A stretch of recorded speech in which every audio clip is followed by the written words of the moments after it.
Whether you've been stacking silver for 2 months, 2 years, or 20 years, it has been an exciting time in the silver market, and more people are having confidence in the metal.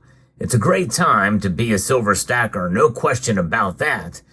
But I want to pose a question to you that's going to test your resolve in stacking this metal as we explore.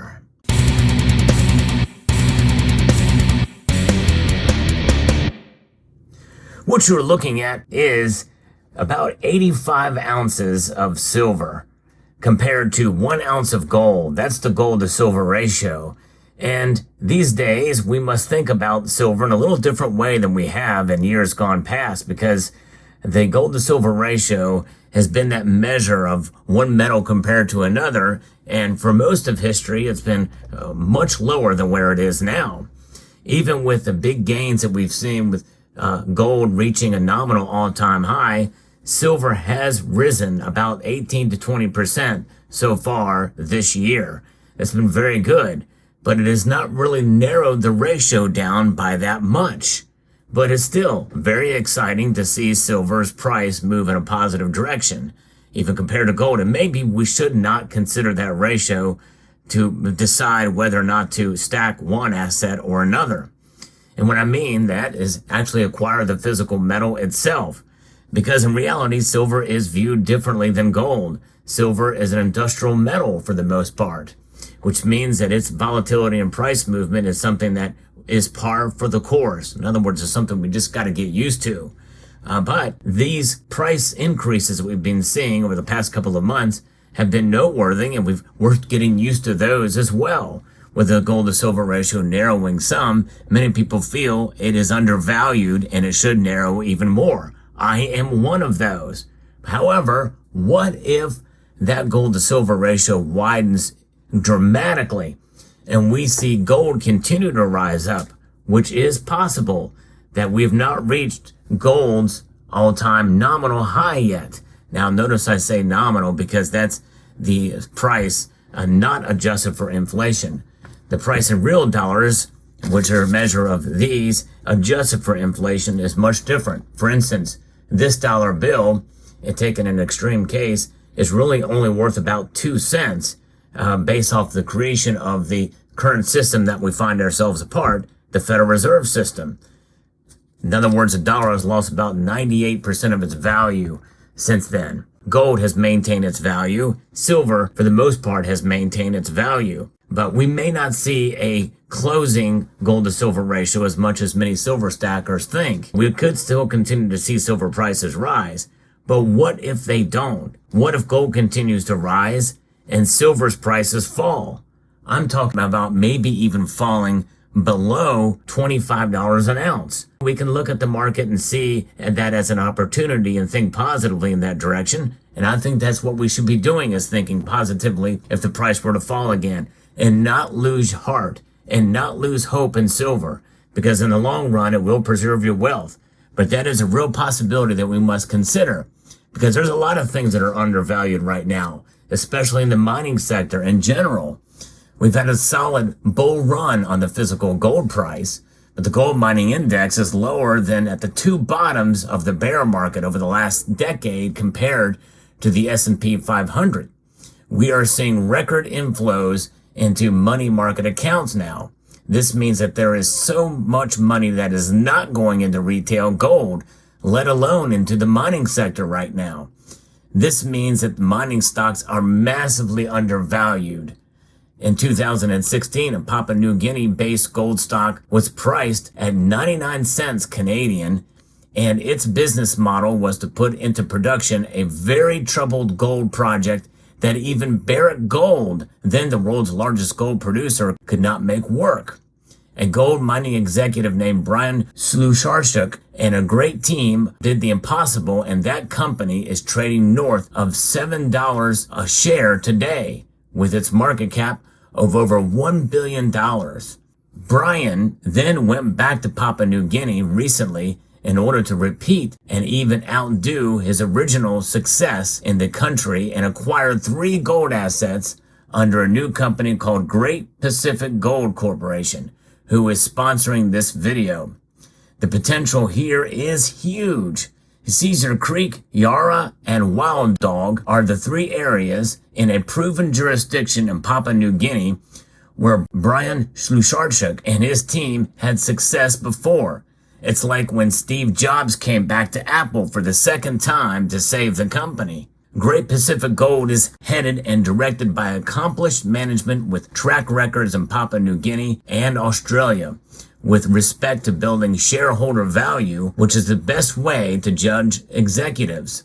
We have Brian Schlusarchuk, who is the CEO and co-founder and former president of K92 Mining. We have Chris Muller, director and executive of VP Exploration of K92 Mining.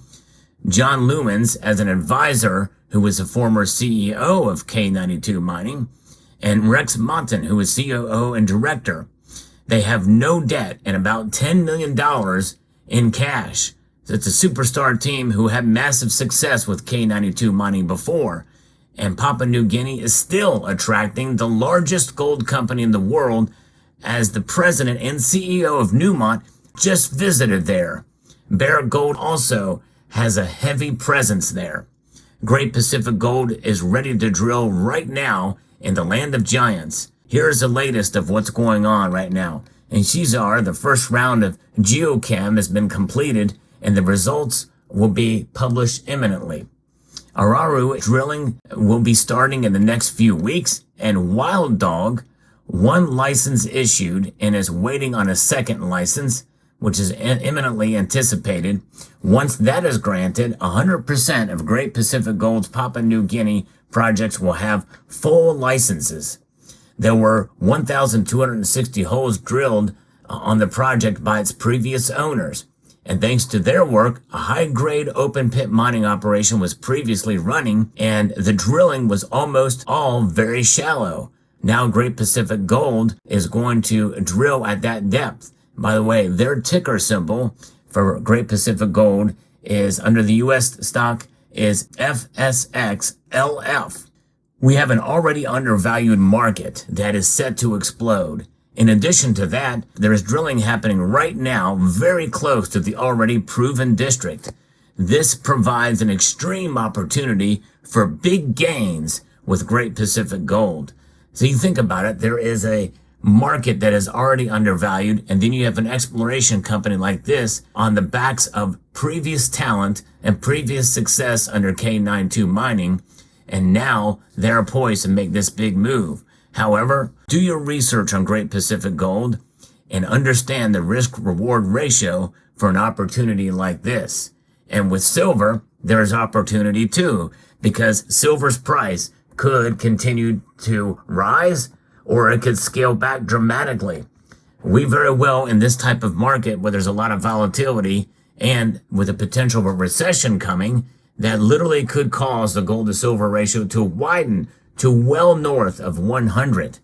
We're talking maybe silver in the low 20s is a possibility, and gold could rise to $3,000 an ounce. Imagine how frustrating that would be for you and for me and for everybody who's a silver stacker. It's the kind of thing that might make you want to give up on silver. That is the time to hold on to your silver the most. That is the time to have diamond hands and to realize that silver indeed is a metal that through the course of time, especially when you utilize dollar cost averaging and even enhancing it a bit by buying a little bit more silver when the prices are low and maybe less or not even at all when the prices rise, when you have that kind of scenario going on, you're going to preserve your wealth. And that's what it's about. It's not about big gains, which is much different than an opportunity like what I just shared in the mining sector.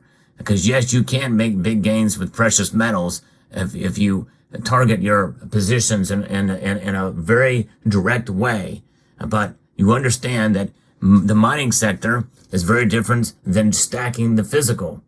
And when you come to understand that and understand the long-term proposition and how being risk averse is quite valuable in that regard, well, there's other ways to make money with precious metals too. You know, there's always opportunity no matter what the market is. There's an opportunity in the market wherever one particular sector rises or falls. And I think the more people understand that, the better off we will be. And that is what it's about, which is why I've always been of the mind to hold on to your silver. I've got silver that I've stacked at near $45 an ounce. I have other silver that I've stacked when it was at $4 an ounce. I've got it all. It's all the same. The ounces remain the same, even though the price changes. That's the difference between price and value, folks. And that's what I want to impress upon you when you're stacking silver, to realize that it's about the long-term proposition. It's about holding. It's about an insurance policy against economic insanity and instability. So let me know what your thoughts are about this video. Hope you found it informative, insightful, and educational. I'd like to extend a multitude of gratitude to each and every one of you for taking the time to watch, and to encourage you to please rate, share, comment, and subscribe.